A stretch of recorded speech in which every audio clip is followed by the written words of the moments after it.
Baik, bismillahirrahmanirrahim. Assalamualaikum warahmatullahi wabarakatuh. Alhamdulillahilladzi anzala sakinata fi qulubil mu'minin liyazdadu imanan ma'a imanihim. Wassalatu wassalamu ala asrafil anbiya'i wal mursalin wa ala alihi wa sahbihi ajma'in, amma ba'du. Anak-anakku sekalian, kembali lagi ke pelajaran fikih yang mana bab tentang binatang yang halal dan haram.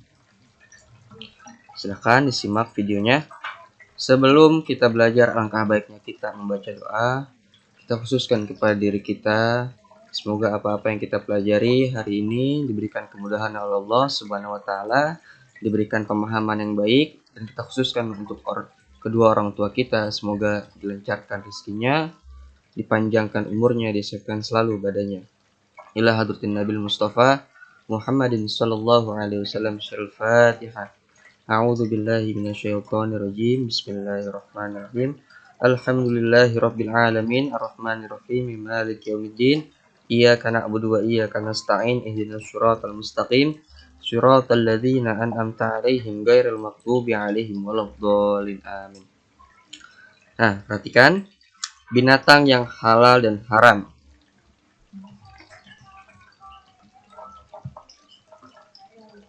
Aku ingin tahu. Allah Subhanahu wa Ta'ala menciptakan beraneka ragam jenis binatang di bumi. Ada yang hidup di darat dan ada yang hidup di air. Semua binatang tersebut diciptakan oleh Allah Subhanahu wa Ta'ala untuk dimanfaatkan manusia dalam memenuhi kebutuhan hidupnya. Dalam memanfaatkan binatang untuk dijadikan makanan. Tidak semua binatang boleh dimakan oleh umat Islam. Islam memberikan batasan tentang binatang yang halal dan yang haram agar manusia tidak melampaui batas yang telah Allah tetapkan dan Rasul-Nya. Manusia tidak akan tersesat dalam perbuatan dosa dalam mengonsumsi makanan yang bersumber dari binatang. Islam telah mengatur semua itu untuk kebaikan umat manusia. Binatang yang halal seperti contohnya ada ayam, domba, ikan. Ya. Mereka itu merupakan kumpulan beberapa jenis binatang yang hidup di darat dan di air yang halal untuk dimakan. Binatang halal adalah binatang yang boleh dimakan dagingnya menurut Allah Subhanahu wa Ta'ala dan Rasul-Nya. Ada binatang yang harus disembelih terlebih dahulu secara benar menurut ajaran Islam. Ada pula binatang yang tidak harus disembelih terlebih dahulu, seperti ikan dan belalang. Pada dasarnya, semua binatang yang ada di alam ini halal untuk dimakan. Kecuali ada beberapa jenis binatang yang diharamkan Allah dan Rasul-Nya. Sebagaimana dalam surat Al-A'raf ayat 157, Allah Subhanahu wa Ta'ala berfirman, A'udzubillahi minasyaitonirrajim. Bismillahirrahmanirrahim. Wa yuhillu lahumut thayyibat wa yuharrimu 'alaihimul khaba'ith. Yang mana artinya Allah menghalalkan wa yuhillu. Allah menghalalkan kepada mereka lahumut thayyibat, segala yang baik-baik. Kemudian wa yuharrimu, dan Allah telah mengharamkan kepada mereka 'alaihimul khaba'ith, yaitu al-khaba'ith, segala yang buruk-buruk. Quran surat Al-A'raf ayat 157. Adapun binatang yang halal yang hidupnya di darat, contohnya binatang ternak yaitu kambing, sapi, domba, unta, kerbau, dan kuda. Dan binatang halal yang hidup di darat dari jenis unggas yaitu ayam, burung, itik, angsa, burung bangau, dan burung puyuh. Nah, ini adalah binatang-binatang yang halal yang mana hidupnya itu di darat. Ada binatang ternak, ada juga jenis unggas. Kemudian ada binatang buruan atau binatang yang hidupnya di hutan seperti rusa, kancil, kelinci, ayam hutan, burung, kecuali yang berkuku tajam.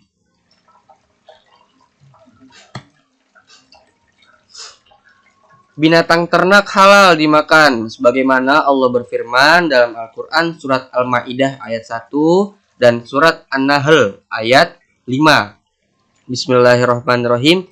Uhillat lakum bahimatul an'am, yang mana artinya dihalalkan bagi kita, ya bagi kalian, bagi kamu. Uhillat lakum, dihalalkan untuk kalian, yaitu memakan bahimatul an'am, binatang ternak. Quran surat Al-Maidah ayat 1.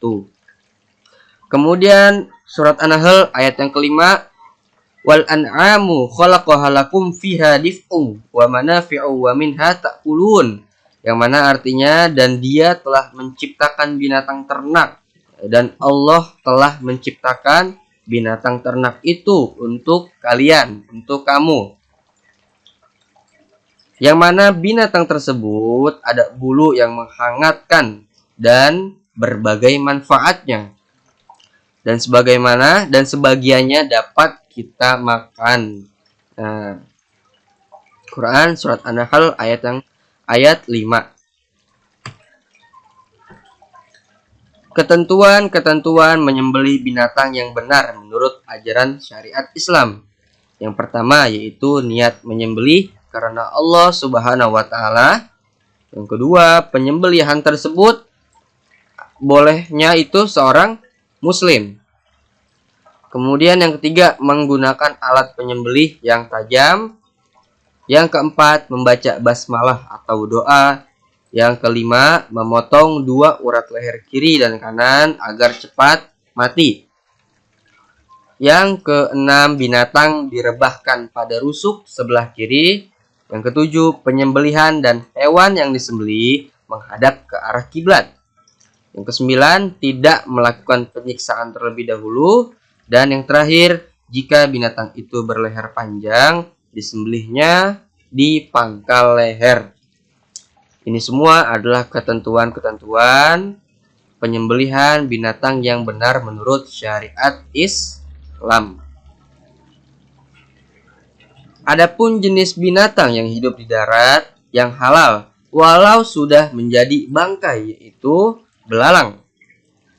Sebagaimana Rasulullah Shallallahu Alaihi Wasallam bersabda dalam sebuah hadisnya, uhillat lana maitatani, ya, dihalalkan bagi kita yaitu 2 macam bangkai. Uhillat lana maitatani. Yang pertama yaitu al-hut, yaitu ikan, wal barod, dan bangkainya belalang.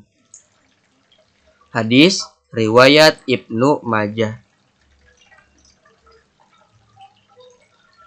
Binatang halal yang hidupnya di air.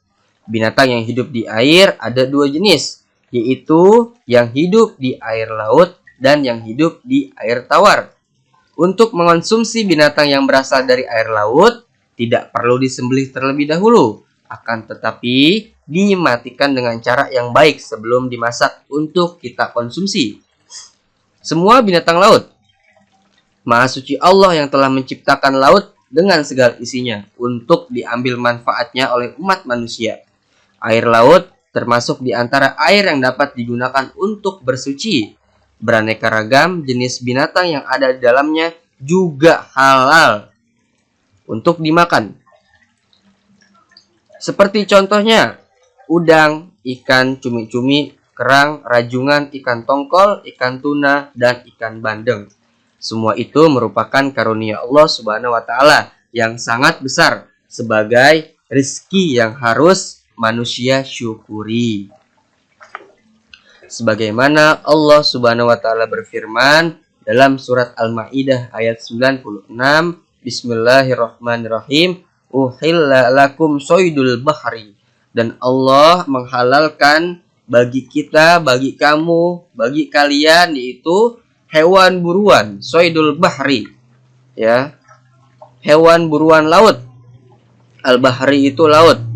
Dan wa ta'amuhu, dan makanan yang mana yang berasal dari laut, sebagaimana makanan yang lezat bagimu dan bagi orang-orang yang sedang dalam perjalanan. Quran surat Al-Maidah ayat 96. Kemudian yang kedua ada binatang air tawar. Binatang air tawar yang dapat dikonsumsi atau halal seperti ikan mujair, ikan gurami, ikan patin, ikan lele, ikan gabus, dan ikan mas. Adapun hikmah dari dihalalkannya binatang-binatang tersebut, yang pertama meningkatkannya keimanan dan ketakwaan kita kepada Allah Subhanahu wa taala. Yang kedua, menambah kesehatan jasmani. Yang ketiga, menambah kesehatan rohani. Dan yang terakhir, menambah rasa syukur kita terhadap Allah Subhanahu wa taala. Nah, jadi inilah pelajaran kita kali ini tentang binatang yang halal dan haram. Sekarang kita bahas binatang yang halal. Di pertemuan yang akan datang kita akan bahas binatang yang haram untuk dimakan. Baik, anak-anakku sekalian, kurang dan lebihnya saya mohon maaf. Wallahu muwaffiq ila aqwamit thoriq. Wassalamualaikum warahmatullahi wabarakatuh.